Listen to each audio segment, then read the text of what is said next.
Welcome to the final chapter of the Benson Car Bombing saga. Over the last 7 episodes, we've covered the horrific car bombing that killed Margaret and Scott Benson and seriously injured Carol Lynn Benson Kindle. We've covered the dysfunctional family dynamics that play in the Benson family. We've shed light on the dark family secrets the family kept hidden for decades. We've told of the delusions caused by cocaine and nitrous oxide-induced psychosis. We've heard legends of exploding lotuses. The prosecution hung their entire case on a single piece of physical evidence, a palm print on a receipt. The defense hung their client's life on assertions that the police didn't adequately investigate allegations that Scott Benson had ripped off powerful drug dealers that could have planted the bomb in Margaret Benson's Chevy Suburban. However, the prosecution felt their case was strong enough to send Steven Benson to prison for life and possibly to the electric chair. Today, we find out the fate of Steven Benson in this final chapter of the Benson car bombing on Crime to Burn. Welcome to Crime to Burn, where we explore the dark city landscape where true crime intersects with arson and criminal negligence. Join us as we sift through the ashes and bring you the story of what really happened.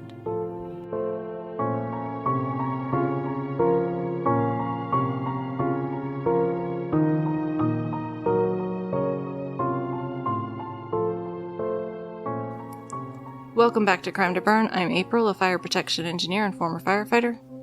And I am Klaus. Klaus? I am? Yeah. What was that from? John Wick. Oh, yeah.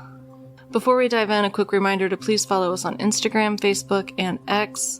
And please, if you see content from us, like, comment, and share that content to help us increase our reach. The best compliment you can give to any podcast that you enjoy is a 5-star review and rating on whatever platform you use to listen. Those positive reviews push the podcast up in the ranks, and it tells those platforms to make their content visible to new listeners. Finally, if you would go find our YouTube channel and subscribe and like the content you see there, that would also help us grow. We don't have a marketing budget, we just have me. So please help. I've been selling my ass on the side. Oh my god. Okay, back to what everyone came for, the conclusion of the Benson car bombing case. Last week, we spent most of our time talking about the court case and the prosecution and defense strategy. We discussed the voir dire process and that the defense hired a jury consultant and had a shadow jury sit in on the entire trial to keep the defense appraised of how the jury was likely feeling after each day of testimony. We discussed that during the testimony, the jury was not sequestered despite multiple motions by the defense team to have them sequestered. And then we heard the prosecution parade financial experts, investigators, fingerprint experts, and Carol Lynn Benson Kindle across the witness stand, with each one seeming to point the finger squarely at Steven Benson.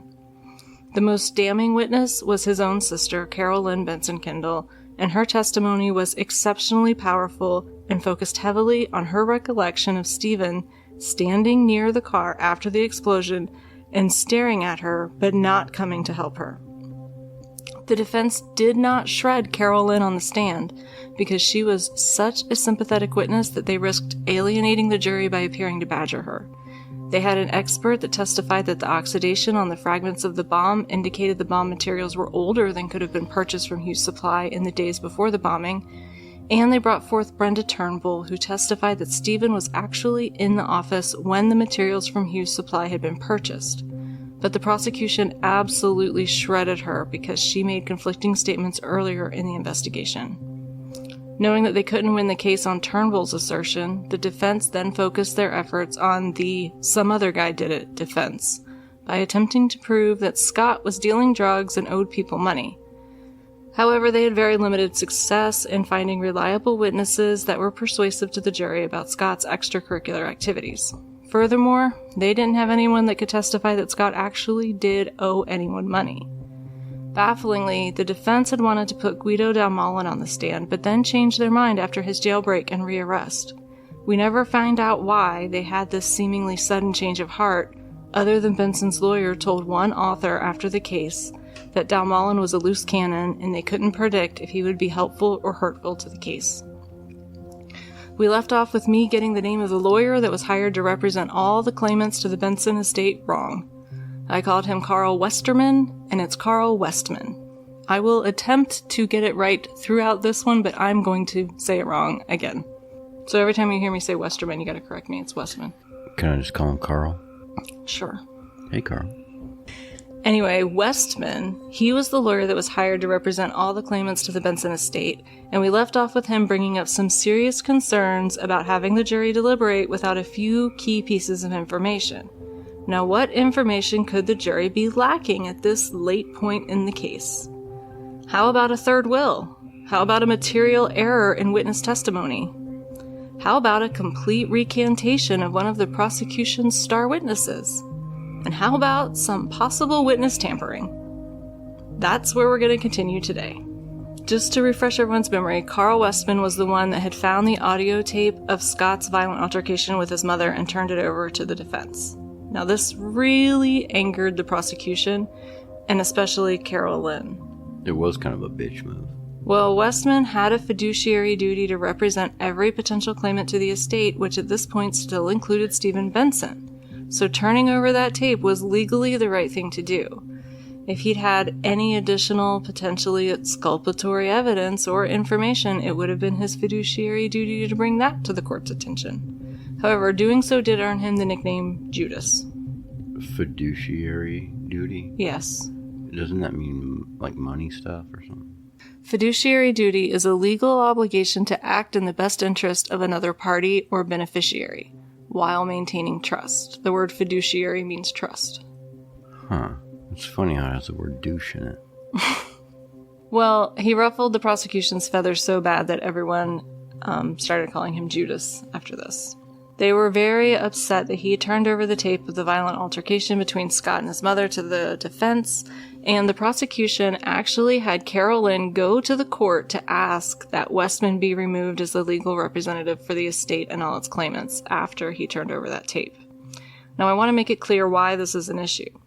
Westman is appointed by the court and paid to represent the interest of anyone that may have had a claim to the estate, which at this point still includes Steven Benson. He's paid to take on this role, and he was doing it ethically and within the bounds of the law. And because his ethical behavior was viewed as hurtful to the prosecution, they allegedly tried to have him removed from his position through Carol Lynn's complaints about him. So some, and Michael Mushaw seems to imply this, might interpret this as a form of witness tampering, and in my opinion, it should have been a very serious allegation that was addressed by the court. But it appears from my research that it was just sort of glazed over. Now, since Carol Lynn didn't hire Westman, he was appointed by the court, she also couldn't fire him, and the court declined to relieve him of his position.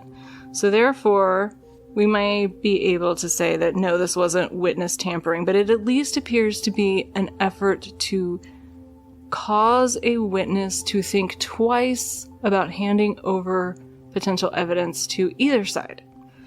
Well, this wasn't the only problem that Westman had.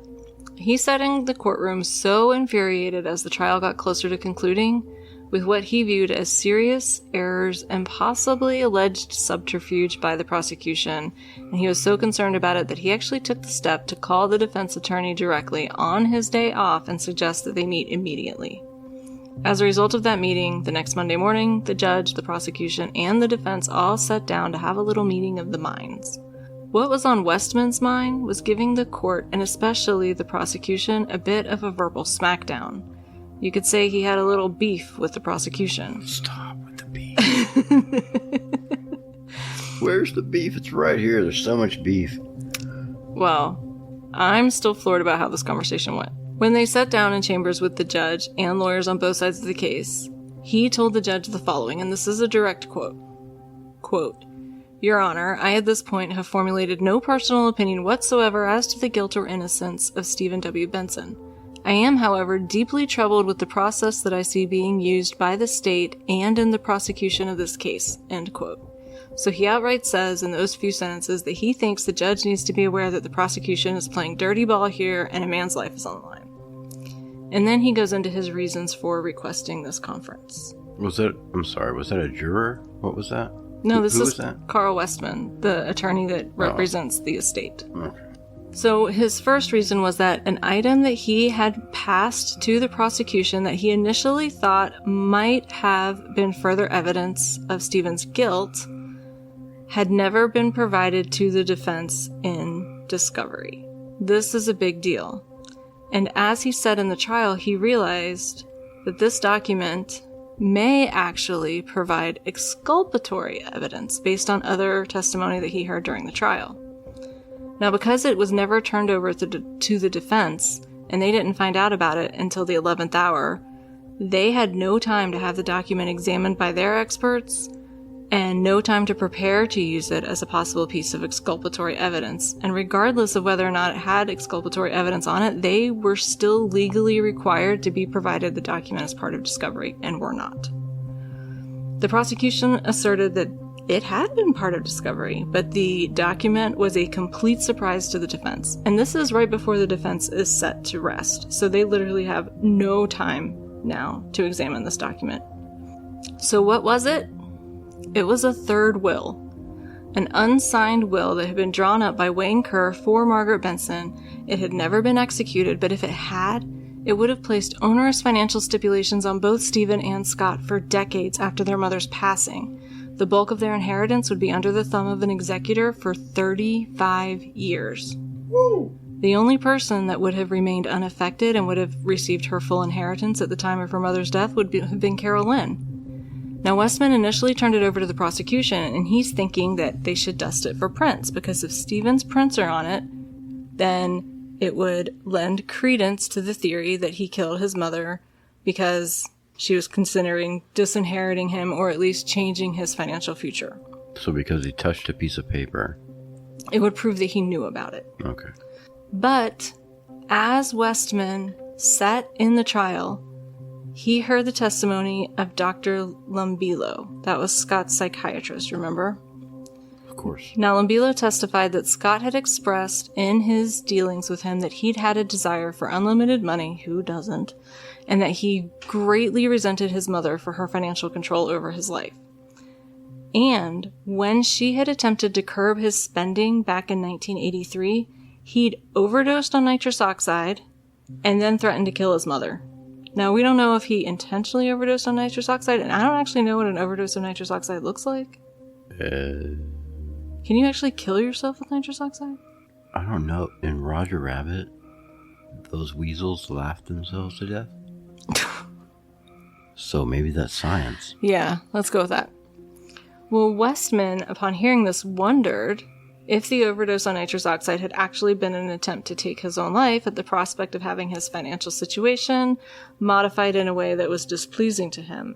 And so he thought, well, if Scott's fingerprints were on the will and Steven's weren't, then maybe that might show that Scott might have had a potential reason to commit a murder-suicide, and maybe that would be enough of a reasonable doubt if introduced to the jury. I think this is weak sauce.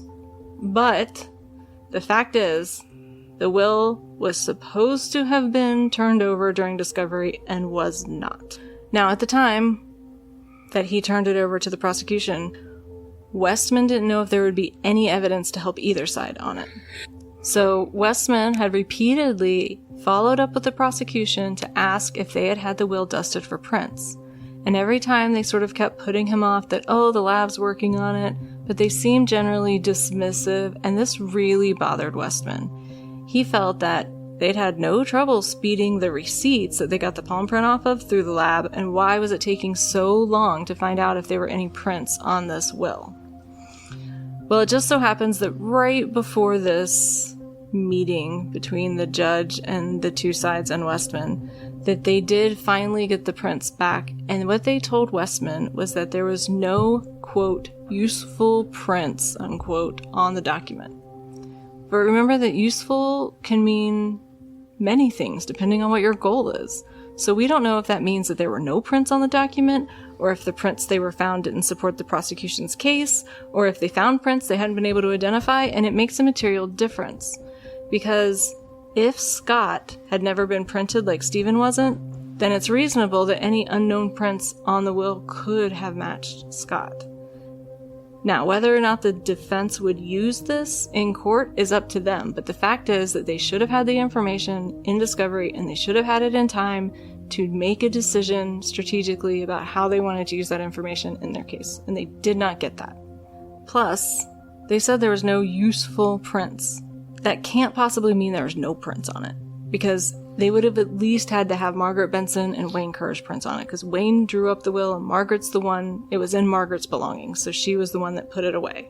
Well, no useful implies something, otherwise it just said there were no prints. Right, and that's my issue.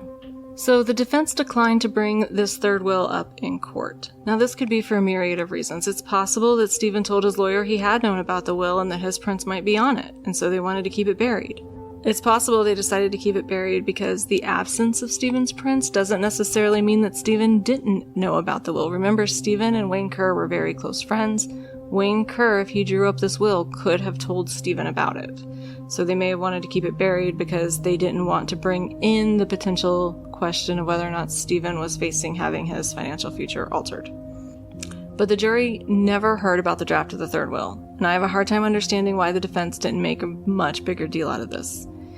Now, when the press asked about the existence of the third will, McDonnell, Steven's lawyer, said that there were rumors about drafts of a third will, but there was no third will. Now, this is mostly true because it had never been executed, but it was definitely more than a rumor. But to me, the important thing is that by the time it was brought to the defense's attention, it was far too late in the trial for them to really have time to evaluate it or determine if it could be helpful or harmful. So they had to sit on it, because to introduce it without a full evaluation could have harmed their client. This alone should have been grounds for a mistrial, in my opinion. But that would be a point for the appellate court to decide if Steven loses and decides to appeal.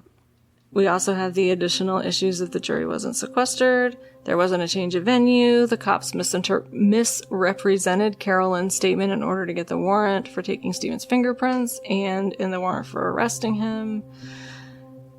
So this is the important point to hang on to. This will, the one that placed severe limitations on Steven's inheritance, was never introduced to the jury. The jury never heard anything about it in court. They never heard any suggestion in court that Margaret intended to disinherit Steven, because it would have been hearsay without the third will, so they couldn't introduce it unless they introduced the third will.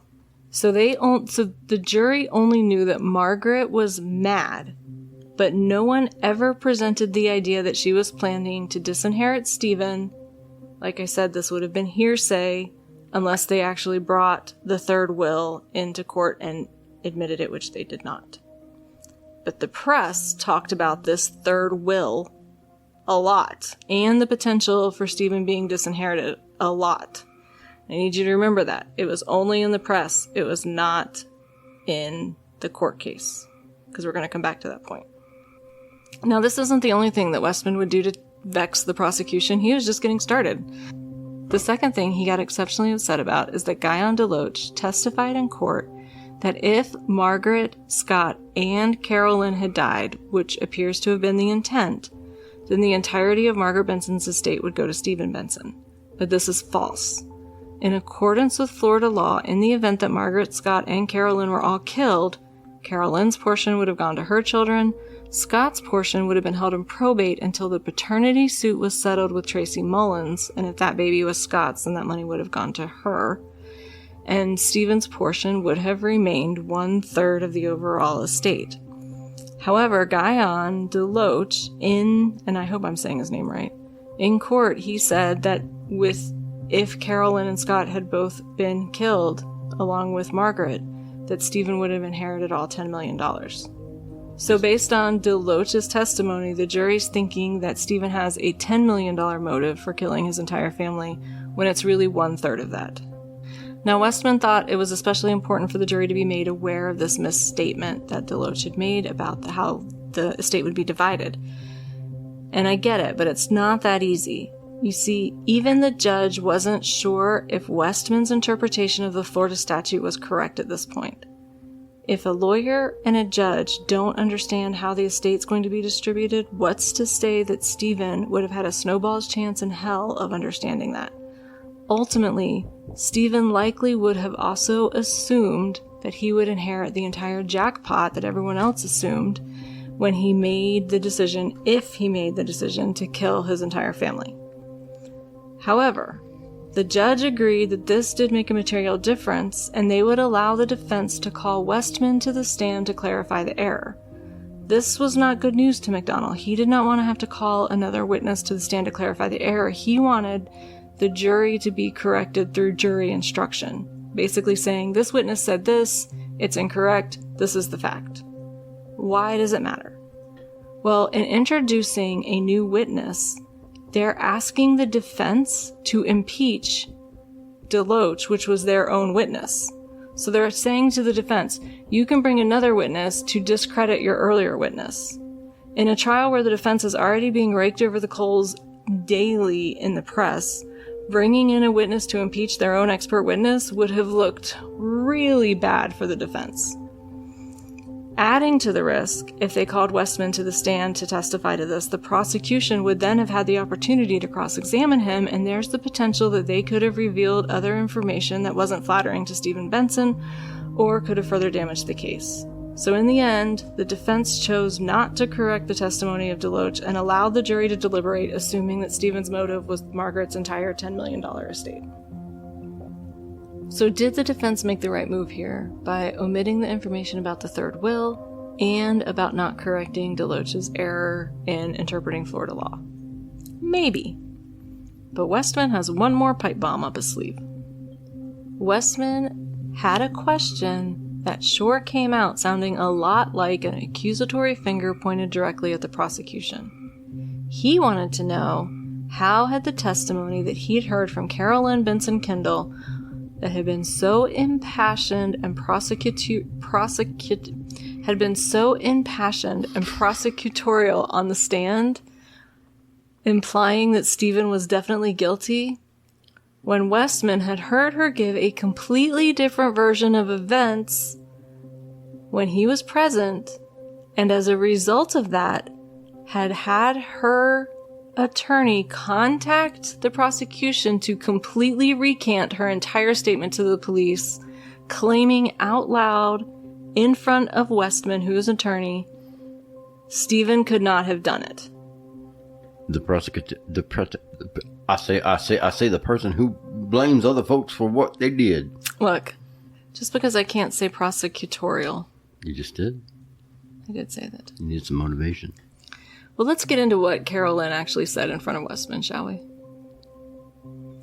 Now, on September 9th, 1985, 2 months after the bombing, Carolyn was actually in Carl Westman's office with her attorney, the guy that we affectionately dubbed Dick Sauce. And here's a direct quote from the book, because I feel like Mushaw's writing here does a better job than I could of relaying the gravity of Carolyn's statements. Quote, a gifted narrator, she amplified the story that she had told the grand jury. She managed, as Westman remembered, to bring the day of the murders more vibrantly alive than if she had showed them a movie. End quote.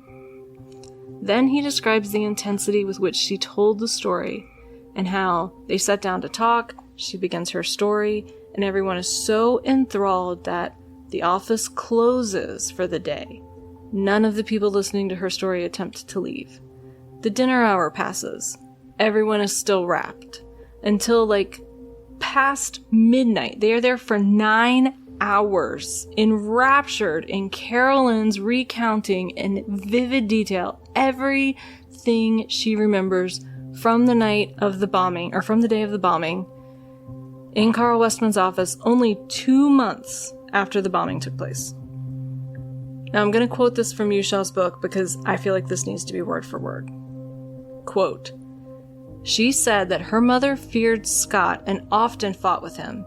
He and his girlfriend inhaled nitrous oxide from the tank beside his bed, and then he was apt to strike out at anybody. Carolyn told of one terrifying incident when he had grabbed her by the throat.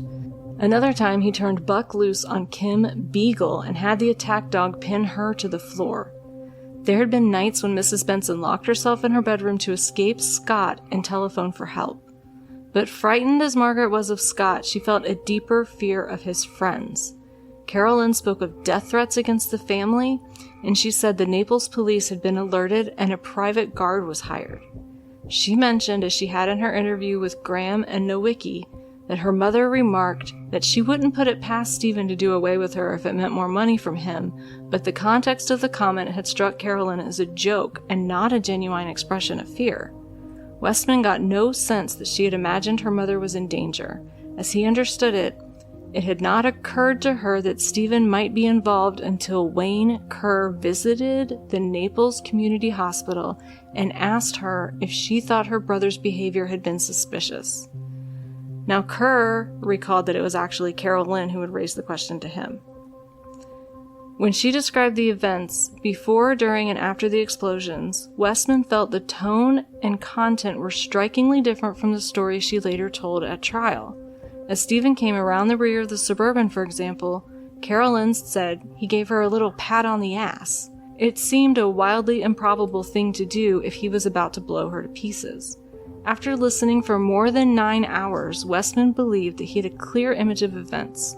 Immediately after the first explosion, she remembered being outside the Suburban with an orange cloud pressing her to the ground. It sounded as if she had been blown out of the vehicle by the bomb, and then showered with live sparks and burning powder. Perhaps she had not been sitting squarely in the back seat facing straight forward, watching Steven walk toward the house. She might have been sitting sideways, he thought, which would explain how she got the burns on her back. She didn't mention seeing Scott's body, not the ground, or throwing herself out of the flaming vehicle. One instant she was in the Suburban, and the next she was in the gravel with live cinders raining down on her. Then she spotted Steven, his face etched with shock, horror, and disbelief, and he was screaming, "Oh my God, oh my God." It's at that point, in recounting this to Westman, that Carolyn spontaneously and emotionally proclaims he could not have done it, and she was adamant that Steven would have never killed Scott or his mother, that he was always the quiet one, he was the family peacemaker, he was the one that walked away from fights. And this session in Westman's office lasted until 1:30 in the morning, and Carolyn insisted that Dick Sauce call the state prosecutor first thing in the morning to completely recant her entire testimony. Now, the next day was September 10th, 1985. Not to make this about me, but that was my 7th birthday. So, I remember.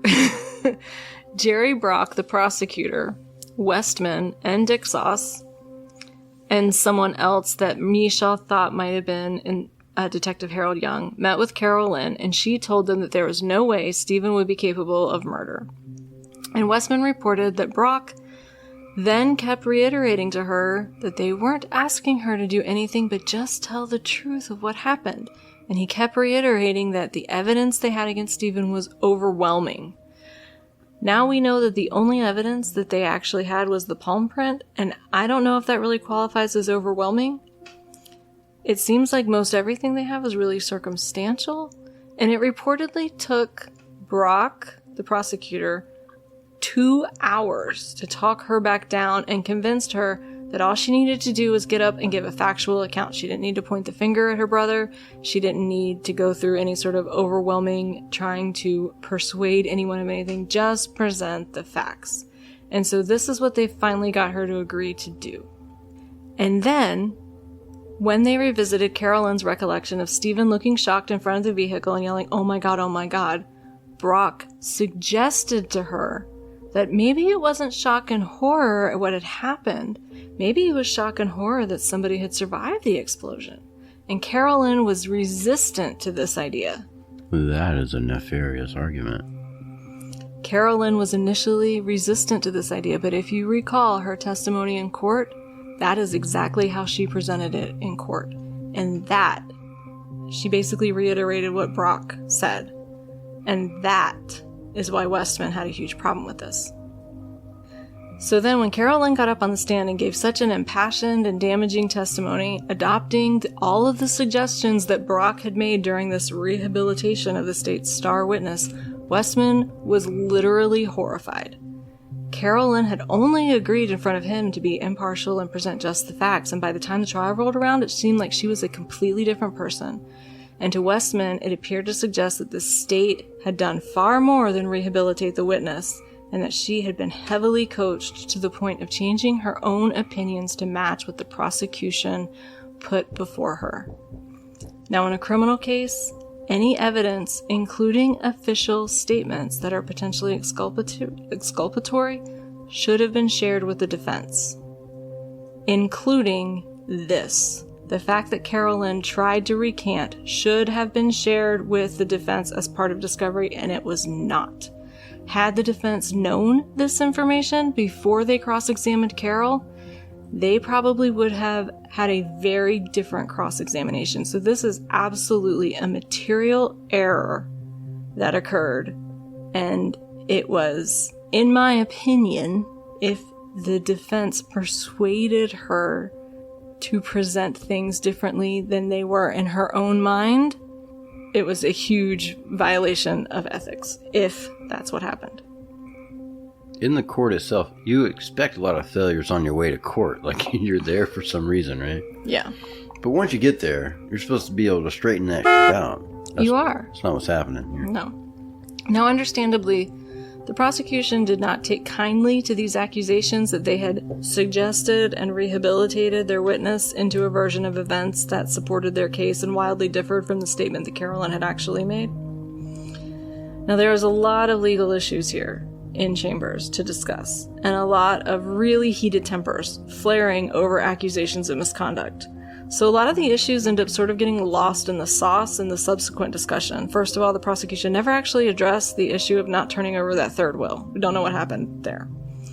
However, they did spend a very long time discussing the incorrect testimony that Deloach made on how the estate would be distributed. Now, I already explained what they decided, but what I found fascinating is that the judge in the criminal case, turns out he is also the probate judge for the estate, and since the will hadn't gone through probate yet, he wasn't willing to just allow a jury instruction to disregard what Deloach had said and correct it, because the judge said he didn't yet know if he agreed with Westman's interpretation of the statute. And that's why he only agreed to allow Westman to testify on the Florida law so that the prosecution could cross-examine him and call into question the interpretation of the statute. And we wouldn't find out until after the trial, but Westman's interpretation stood and was correct. What a disappointment. Yeah. As for Carolyn's recantation and then rehabilitation, they got so deep in the weeds. The prosecution argued that the only material difference was whether or not Carolyn lunged out of the car or whether she was blown out of the car. And they argued that everything else was just a matter of perspective.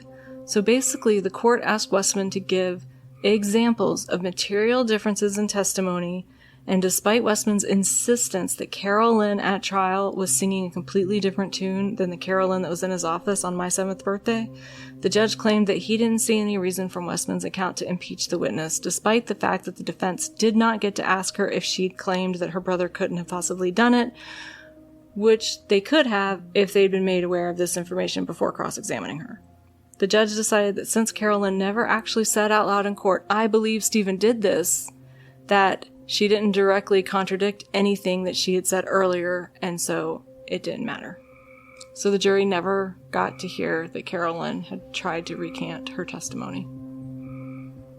No, nothing's going to surprise me at this point, I don't think. So let's review. We have the defense was not made aware of potentially exculpatory statements made by the state's star witness. The defense was not made aware of the existence of a third will, and when they finally find out about it, they don't have time to examine it or determine if it contains any exculpatory evidence. The jury thinks that Deloach's testimony that Steven had a $10 million inheritance motive coming his way is fact, when in fact that number is actually 1/3 of that amount, because Deloach incorrectly testified to Florida law. The jury wasn't sequestered. Police cut and pasted Carolyn's statements together in a way that was more convincing than her actual statements in order to get the warrant for Steven's prints, and in the arrest warrant, they based the arrest warrant on a sworn statement from the investigator that testified that Wayne Kerr had corroborated Carolyn's statements, which he did not. This seems like it should be more than enough for a mistrial. McDonald moved for a mistrial. The judge denied it. So the jury deliberated, and on August 7th, 1986, the jury found Steven Benson guilty of the murder of his mother and brother and the attempted murder of his sister. I feel like that's more than a mistrial. I feel like that's an abortion of justice. It does feel that way. Now remember Margaret Covington, the jury consultant that had warned that the shadow jury seemed to be being influenced by the press? After the trial, jurors were interviewed and they spoke about their reasons for finding Steven guilty. And 2 of them talked in the press about the existence of that 3rd will and Steven being worried about his inheritance changing. So Margaret Covington was absolutely correct that the jury was absolutely being influenced by the press, because that was never introduced into the courtroom, and it had a material impact on the way the jury voted. They should have been sequestered. Yeah, this thing, honestly, I think I wanted to call this as a mistrial in like the 1st or 2nd episode of this thing. And now I really super think that the justice system in Florida in the 80s was dog shit. The jurors that were interviewed by the press also mentioned that one of the deciding factors was the $10 million that Steven would inherit, which we know, based on Deloach's incorrect testimony, that was not true. Now, during the sentencing phase, the prosecution pushed for the death penalty. The jury was split down the middle between life in prison and the death penalty, 6-6.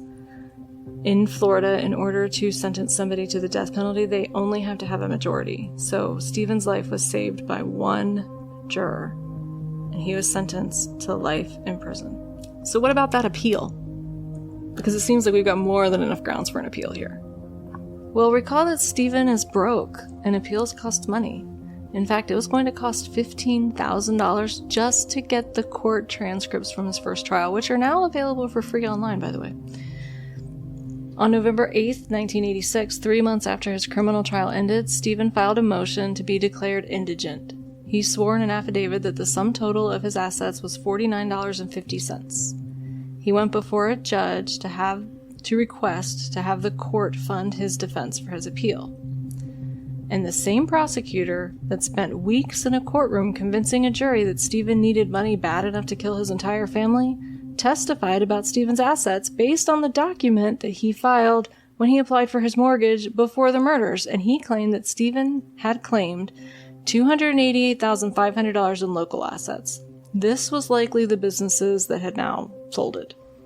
And he claimed a $500,000 trust from his grandmother. No idea what happened to that. They also called out the dispersal of $105,000 for Steven's defense, which had already been spent and then some. And the judge that was deciding on whether or not Steven should be declared indigent was the same judge that presided over his criminal trial and the same judge that presided over the probate court when they were determining the will. The judge indicated that Steven could and should reclaim the portion of his mother's estate that had been passed on to his children. And Steven may have been able to do that had he had money to file the required court cases to reclaim that money, but since he had no money to do that, he couldn't.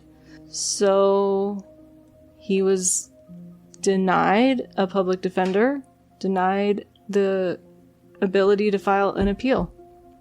Now, why would a judge be so resistant to allowing a rightfully convicted prisoner to have a chance at an appeal? Well, I guess for a judge, an appeal is sort of like having your homework graded. Your errors would be now in the spotlight, especially in such a big criminal case. And I'm not saying the judge had a reason to try to deny Steven the opportunity to file an appeal, but I'm not saying he didn't either. Now, Steven was a prisoner at 11 different prisons in Florida due to constant abuse and threats from other inmates. He was also constantly in trouble. He was found with a weapon in his cell. He was punished for extorting other inmates for providing them legal services. That's my boy. He was reprimanded for having an unauthorized radio, for being in the wrong cell, for arguing with the guards, for taking ketchup and mayonnaise packets from the cafeteria, for having extra shower shoes, and even one time for standing on a chair to change a TV channel. So basically, it sounds like he was punished for being too short. Now, his hobbies in prison, he did have a prison hobby. Filing grievances. He filed grievances like his life depended on it. He filed grievances about the quality of food, the variety of foods available, the temperature in his cell, the TV channels available to inmates, the materials available in the prison library, the number of seconds the water came out of the prison shower heads, how many days salt and pepper were available to inmates, and his very last appeal was about the lack of water pressure in the showers. Oh, you gotta have a hobby. Then on July 3rd, 2015, just days shy of the bombing's 30th anniversary, while he was an inmate at Taylor Correctional Institution in Perry, Florida, another inmate stabbed him in the right side of the head with a homemade knife, and Steven later succumbed to his injuries at the age of 63. Now, I don't know if Steven Benson is innocent, and I don't know if he's guilty. The only piece of physical evidence is the receipt, and it is more convincing than some of the more nebulous ideas that maybe a drug dealer might or might not have planted the bomb to kill Scott over debts he owed. However, I can say with certainty that I do not believe Steven got a fair trial. I don't know or have any proof either way if the police did or did not adequately chase down the possibility that Scott was the intended target. And I certainly find it hard to believe that Steven could build 2 26-pound pipe bombs by himself and not leave behind any shred of evidence if he did it at home. And if he did it at home, I'd have thought his wife would have known about it. And if he didn't do it at home, where could he have built them? Did Steven have help? Was he trying to help Scott get out of debt and someone threatened Steven's family, causing him to feel like he had no other choice? I don't know. And all that's fascinating. And, it really is interesting. But at the end of the day, what you're left with, if you're honest, is reasonable doubt. Yeah. Now, Steven did do it. I don't think the motive was entirely financial. I don't even care anymore. It's just the whole system failed in this case. It did. If Steven did it, I think the motive was actually his mother's controlling and manipulative nature and being constantly caught between his mother and his wife. Sure. Okay. His wife had insisted that they move away from Mommy Dearest, and Steven had taken a risk to make it happen, and probably an attempt to try to save his marriage and keep his children with him. And if his mom messed it up in her temper tantrum over his misappropriations, then I think he may have been scared that he was going to lose his wife and his kids too. I think Steven was the peacekeeper in the family and that he had been pulled in different directions for so long that I think these opposing forces of his mom and his wife, and that he probably knew about Scott's drug debts because Steven was the one Scott would go to when he was in trouble. In fact, Steven had actually taken Kim Beagle to have an abortion for Scott in the year before the bombing, and his reason was to keep Margaret from finding out and disinheriting Scott. So I find it heartbreaking that his wife never showed up at trial for him, and his wife and kids never once visited him in prison. Are they still alive? I found people that I thought might be his children, but I made the decision not to reach out to them because they didn't ask to be caught up in this. They were small children when this happened. Sure. Carolyn Benson Kendall did apparently go back to school, and she was at one point admitted to the Florida bar. She went back to law school and finished her law degree, but then she was disbarred. And I don't know the whole story there, and it doesn't really matter. And I don't know what became of all the exploding lotuses, but Carolyn did participate in the John Greenya book on the case, and she did receive royalties from it. She also filed a few lawsuits over the distribution of the Benson fortune, but I'll let you guys dive into those if you're interested. And this concludes the final installment of the Benson Car Bombing Case from 1985. I did my absolute best to corroborate all the information I read during my research and to be impartial. I did form opinions, but I want to say one last time that I think Carolyn is an innocent victim, and none of the information relayed about her is intended to imply she was ever intentionally dishonest or deceitful either in her statements to investigators nor during the trial. However, I do think that between the trauma she experienced and the grief she was dealing with and the horrors of her own injuries and the persuasive nature of outside forces, she may have been a victim of more than just the nefarious deeds for which her brother was found guilty. It is possible that other forces took advantage of her vulnerability to bend her to their will, but we'll never know. Thank you for joining us on the series on Crime to Burn. What a fucking bummer. Yeah, I don't even feel like making a Florida joke. I've waffled back and forth on whether or not I think Steven was guilty, and I have theories. And you know what? It doesn't matter, right? It doesn't. He never got a fair trial. But if you were on that thing and you were feeling like you did now, what would you call that? Reasonable doubt. Yeah, reasonable doubt. And honestly, it should have been a mistrial. As soon as they found out that the third will had never been provided to the prosecution and that Carolyn's exculpatory statements had never been, and provided to the defense, and Carolyn's exculpatory statements had never been provided to the defense. Should have been a mistrial right there. Don't trust your soul to no small-town southern lawyer, because the judge in the town's got bloodstains on his hands. That sounds very familiar. Where have I heard that before? I just made that up just now. Right. It's backwoods southern lawyer, but they weren't in the woods, so I changed it a little bit. Yeah. Yeah, the defense thought that the prosecution was going to say that nobody else could have planted the bomb because it was a gated community, so if it was one of Scott's drug dealer friends, they wouldn't have been able to get in.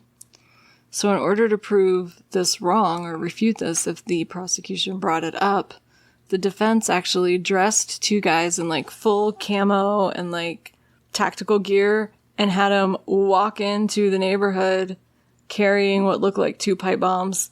And they made a movie of it and they dubbed it Rambo 3. And the press did get to see it while the jury was deliberating. But since the prosecution never brought up that assertion that nobody could have gotten into the neighborhood because it was a gated community, they didn't have the opportunity to present it in court. So I have this right. In order to prove that anyone could get into the gated community, they tacked out some dudes and sent them walking with some fake pipe bombs to see if someone would call the cops. Yeah, no one did. Hey, don't do that in my neighborhood. No, don't. I don't think that's a bright move, honestly. How did she get so bossy? I think she inherited that from one of us. You think I'm bossy? I didn't say which one. Do you think I'm bossy? Yeah. Do you think I'm bossier than you? All right, hear me out. How much of that did you drink already? Okay. I think you are bossier than me, but I feel like I don't have to boss as often as you do. Because I am Klaus! I am not Klaus.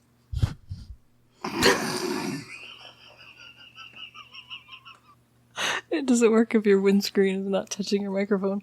I'm gonna try that again. You just sort of like side headbutted that thing with your hat. I am not Klaus. I am quite good at dissociating. I'll see your dissociation and raise you complete oblivion. I'm gonna need more moonshine for that. How much more? I don't know. Parenting. It's not for alcoholics. Just get tipsy enough to get freaky and then you'll be fine in the morning. I wish you could make this bigger.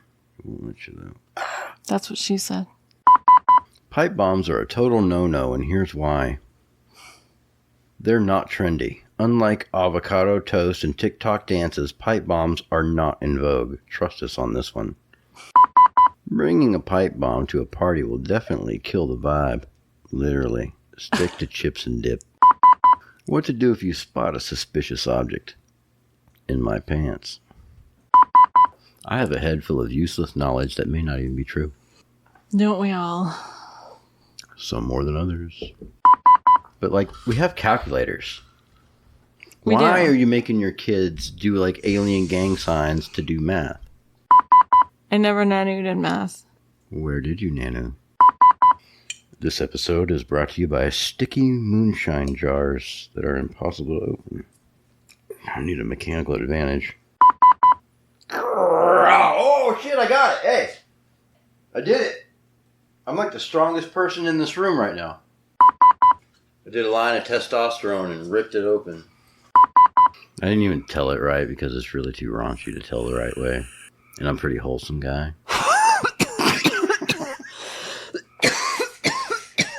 Damn. Sorry. Don't agree so hard. I inhaled wrong.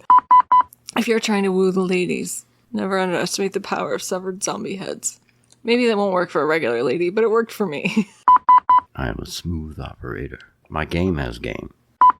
This is the white, trashiest piece of clothing I own, and I really love it. You won me like a... Would you throw a dart? Nope. Or did you get a ring around an elephant neck? Nope. I mean a giraffe neck. Elephant. Elephant neck? That's a big ring. Huh? You got a big ring, don't you? No, I don't. What did you do to win me? What'd you do? Did you engage in Mortal Kombat? What did you do? Fiduciary duty. That sounds like a special number, too. That's not the bathroom. Are you kidding me? When I I'm just kidding. I've got acres of that. The prostitution rests, Your Honor.